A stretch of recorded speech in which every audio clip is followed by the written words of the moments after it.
Esta es mi nueva KWA que me ha traído el Cheche. Vamos a ver ahora, después de los cambios que le hizo Daniel. Creo que le haya cambiado el resorte, la ha modificado un poquito, a ver si dispara más de 400 pies por segundo.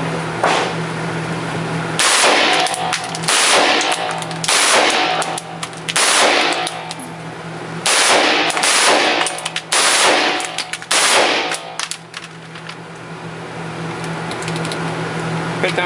¿Di algo? Ya. También.